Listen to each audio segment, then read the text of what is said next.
In June 2019, South Africa signed the optional protocol to the UN Convention Against Torture and Other Cruel, Inhumane or Degrading Treatment or Punishment, known as OPCAT.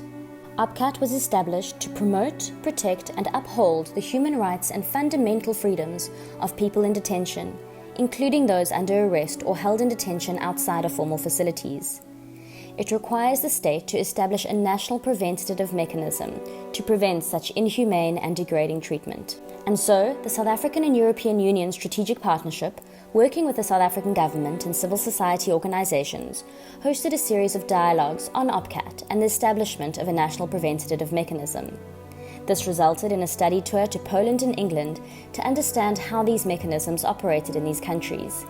The lessons learned were used in the design and implementation of South Africa's own national preventative mechanism.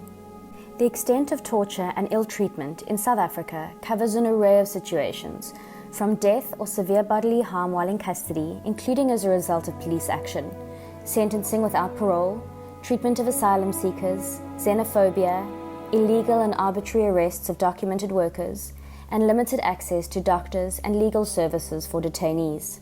The South African Human Rights Commission is responsible for coordinating and implementing the National Preventative Mechanism in close collaboration with other oversight bodies from government and civil society.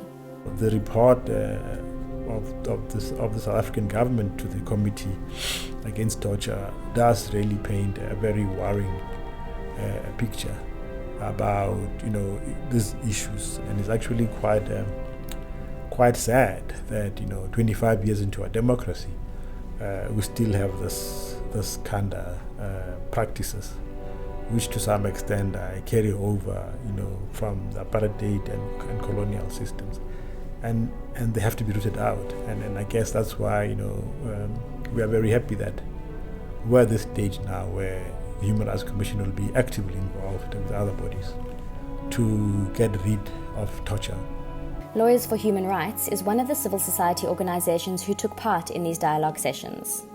The need for a national preventative mechanism, as I said earlier on, is absolutely dire. And so these measures, I think, are critical at this stage in our democracy, to have such a structure which enables civil society and enables, more critically, the most vulnerable who don't have access to lawyers, who can't afford legal recourse, that there is an understanding that this mechanism is in place to be able to ensure that there's some recourse. And for me, that in itself will be a way of correcting the situation, and presumably that can be escalated to a higher level. The goal of this South African-European dialogue was to review and strengthen existing institutions and mechanisms and address key gaps in detention monitoring.